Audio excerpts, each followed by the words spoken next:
Hello and welcome to episode number 9 of Pathik Lockdown series part 2. The topic for today is what is the best tool to face turbulent times. Uh, Before we go on to the topic, let me remind you, if you have still not liked our channel, please subscribe to it. If you like the video, of course, share it with your friends and folks. And don't forget to click on the bell icon so that whenever we release the next video, you will get the notification. And in case you have missed the previous videos, you can click on the top left card and get the links for the previous videos. Coming back to our topic, what is the best tool to face turbulent times? Let's start with the basics. Let's define what is turbulence. When anything unexpected happens and when anything unpredictable happens, when the environment plays in a fashion which you don't expect it, that's what we call as turbulence. And one such turbulence we all have been facing was the recent lockdown. Yesterday I was giving a talk to the Rotary Club of Devnar, and I asked the audience, was the lockdown good or bad? And 86% of them opined that the lockdown was really good for them, it had a positive impact on them, and only 14% said it had a negative impact on them. Not really very surprising. But if you ask me, was the lockdown positive or negative? I would say neutral.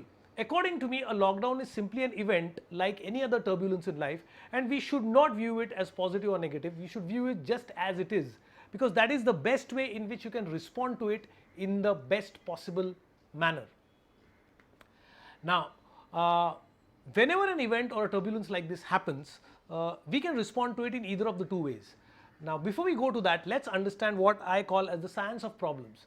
There is a science of problem which says that any problem which strikes us, any turbulence which strikes us, any crisis which strikes us has a limited life. If it has come, it will go. And it will go on its own without you doing anything about it. Well, what's the tricky part? The tricky part is we don't know what the life of that problem is. It could be a few hours, it could be a few days, it could be a few weeks, it could be a few months, it could be a few years. And I think that's exactly what happens with us in the first wave of the COVID. We thought that it's gone, but then unexpectedly the second wave struck. So that's what happens with most of the problems in life. We don't know when they are going to go. However, there are only three outcomes when the problem goes. Number one outcome is the most disastrous, and the bad outcome is the problem goes and along with it, it ends your game. That means it's fatal. Like it happened with so many people during this COVID crisis. Along with COVID, they lost their lives. That is the most unwanted outcome that we would want to have. The second outcome is the problem goes, but while it goes, it leaves a permanent scar on your confidence, on your mind. It leaves you insecure, scared, and you keep on praying that something like this should never ever happen to your life again. And that's not what we want. And the third outcome is you emerge stronger out of the problem, you win over the problem, and you say, if I can face this, I can face anything worse than this next time it comes over. So you emerge as a much more confident and a better person when the turbulence of the problem ends. Now, how do we face it? Typically, there are only two ways to face a crisis, a turbulence, or a problem, or whatever you call it. The first way to face it is fear. You sit in fear and you wonder what's going to happen next. And if that happens, you go into the mode of what we call as degeneration. Now, many people actually slip into this mode. And the second way in which you can respond to turbulence is by faith. You have faith by having deep understanding of yourself and the situation, and you say that if I take the appropriate actions, if I keep on learning, there is no doubt about the fact that I am going to emerge as a winner from this turbulence or difficult times that I have in. That means you get into the creative mode. Now, the most interesting part about this is both fear and faith, both of them are invisible. You can't see them, but of course, you can feel them. Now, let's see what happens when you get into the fear mode. When you actually get into the fear mode, you are in a downward whirlpool. I call it the sinking mode. So, it starts with fear, and if you don't act on the fear in the right manner or at the right time, it gradually gets converted into doubt. You start doubting about your future, you start doubting about your own ability to handle the situation, you start doubting yourself. And if that continues, it develops into something what is called as the anxiety. Now, you need to nip it in the bud. If you don't take care of the anxiety by taking appropriate action, anxiety gets converted into stress. Now, stress really starts taking a toll on your health, on your mental health, and on your thinking process, which is the most important thing. If the stress is not controlled, you slip into a state called depression. And once you engulf with depression, it's very easy to slip into and become what I call as the victim mode. And many a times, becoming a victim is almost like getting a license of not doing anything in life. And unfortunately, for many people, lockdown was that kind of a license where they felt, ab kya kare, life is so difficult. I mean, I can't get out of the house, I've lost my job. I don't know how the future is going to look like. So almost there are some people who are waiting for this whole period to get over, and then they will go back to action thinking that life will come back to the so-called normal. But what they don't realize is, while the problem is going to go, as the problem is progressing, it is changing the world around you, it is changing the environment, it is changing everything. Unless and until you respond to these changes, you are not going to go back to what you call as the normal life. Whereas if you actually go into the second mode that we want you to go into, and that's what this video is all about, is what I call as the thinking mode. When you get into the thinking mode, you start with faith. Once you have faith, now having faith doesn't mean that you know the answers. Having faith means you have a tremendous self-belief that no matter what, I will find the answers and I'm going to get out of this turbulence and emerge as a winner. Now once you have faith, you get into the action mode. Now most of the business plans in this world, my dear friends, fail as soon as they move into the market. They fall flat on the face, because what you have as a plan is a theory and what really happens in the market is something different. So you need to meet the reality as soon as possible, and that's what happens when you get into the action mode. Once you get into the action mode, you start gaining knowledge, and with knowledge comes understanding. You start understanding the dynamics of what are the factors which are under play in this new environment, and with that comes confidence, and ultimately that leads you to achievement. To help you grasp what I am telling you a little better, I am going to give you and present to you what we have created as we call as the mind compass. As you can see on the screen, there are 4 quadrants in the mind compass, like we have east, west, north, south, and we want to go to the north, that is in quadrant number 1, and quadrant number 3 is deep down south, where we don't want to get into.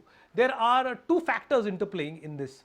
So first is the understanding of the situation, and second is whether the environment is favorable for you or not. Now if you are in quadrant number 1, where we have called it as the good times, that means you have a deep understanding of the factors underplaying the present situation, and because of which you are able to make the environment go in your favor. A good example of this is the stock market. Last March 2020, the stock market crashed and the Sensex came down from 45,000 to straight away 25,000, because none of us knew what the future is going to look like. Whether businesses are going to continue, whether factories are going to continue, whether people are going to have their employment. Everybody thought cash is the king, and so you should have maximum cash. So people started cashing out, they started selling their stocks, and because of which the stock market crashed down. Well, that is exactly what everybody did, because nobody had any understanding of the situation. But some of the top investors, after the first initial 1 month, realized something different is at play here. What they realized is the stock market prices have fallen down so low that tomorrow, even if the businesses don't run and big companies sell off their assets at scrap value, still they will not be in losses. That means the prices had gone down much below the scrap value of the assets of every company.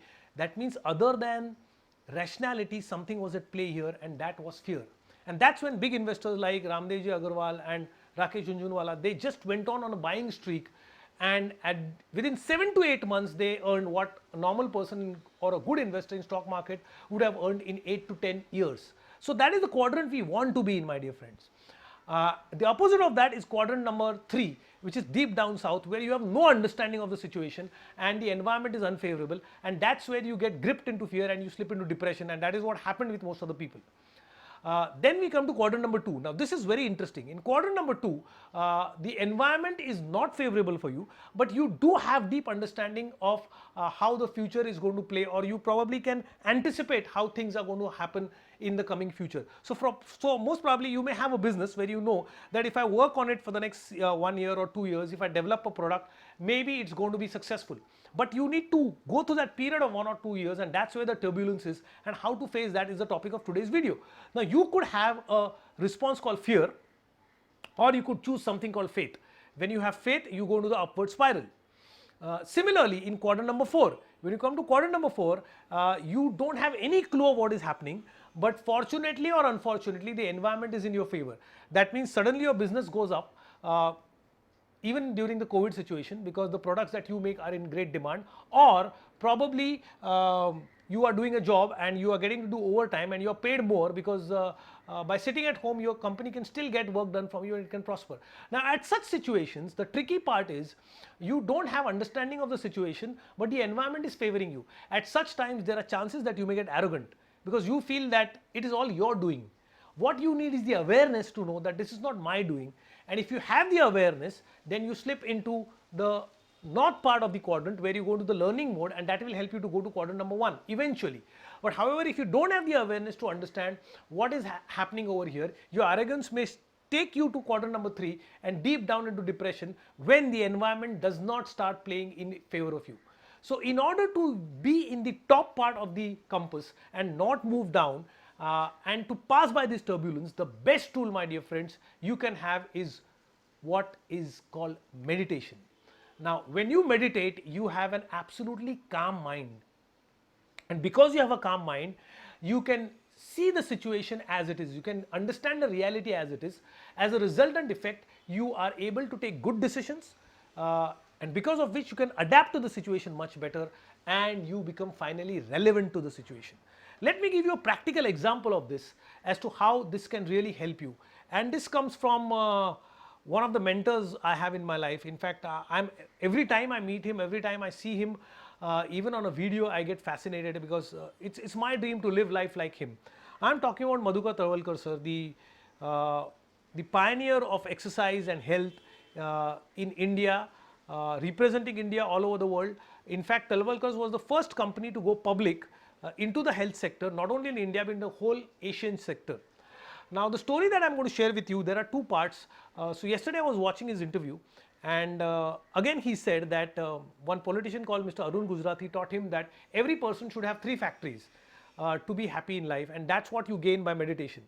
Number 1 is called the ice factory, which needs to be here. So you always need to have a cool head. Second, you need to have a sugar factory on your tongue so that you always speak good and you don't speak ill about anybody, or you don't speak bitter. And number thing, you should have a satisfactory in your heart. That means you should always be happy with whatever the situation you have in life. Now a living example of this is Sir himself. Now why I am saying this is because I have been a first hand witness to something, to what I am going to share with you about. In the interview they asked him which has been the happiest moment of your life, and he said, I can't answer that question because I am every day happy. Like today I am giving this interview and I am very happy. And then they asked him, which is the incident which has hurt you the most? And this is the incident that I have been a witness to. About a year ago, the share price of Tarwalkar shares crashed down and the company is almost on the verge of bankruptcy. The brand name is down to dust and they lost a lot of money. And all this happened because of the partners of Mr. Madhukar Tarwalkar. They cheated him. They committed some fraud in the company. And when I read this in the newspaper, I did not have the strength to call him up. In fact, there is a tradition that every 1st of January I go to meet him. But that particular year, that is 2019, I did not have the courage to go to meet him. So I just delayed it. And after 8 to 10 days, somehow I mustered up courage and I called him up and I went to meet him. And I said, sir, every year I come to meet you on 1st. So he said, oh, looks like this year you're too busy. And then I told him, sir, it was not that I was busy, but I didn't have the courage to meet you. I came to know that the company is gone into losses and I didn't know what your mental state would be, how you would respond to it. And therefore I did not come to meet you. And he said, yeah, Sameer, I made some mistakes. I chose the wrong people and they cheated me. But you know what? We have not done anything wrong. I have not done anything wrong. My son has not done anything wrong. My nephew has not done anything wrong. Tarwalkars are still living life with their heads held up high, and people still respect us. But yes, we lost our name and we lost a lot of money. But the most important point was, I thought he would be angry, he would be feeling cheated, he would be feeling something unjust has happened, he would be fuming with fury. At least I would have been. I mean, imagine you have worked 40 years to build a brand name and somebody else just takes it away by cheating. Wouldn't you get angry? But he was not. And he said, I feel sad about it, Sameer, but this is not a time to fight. So we are just trying to sort out things. They were wrong people and I made a mistake. So he took the responsibility of whatever has happened without blaming them. And he's still happy. He's still healthy. He's still living life as if nothing has really happened. And that is the sign of what in in Hindu mythology we call a Sthita Pragya, a person who is unruffled by turbulence or what happens in his life. And this is the state which you can gain if you do meditation every day. So my dear friends, learn meditation. There are several ways to do it. Even in we had a program called Reinventing the Future, RIF, which is an online program in which we taught meditation. So you should do it every day, and that is the best tool to help you face turbulence. Thank you for now and see you in the next video. Till then, bye bye, God bless and take care.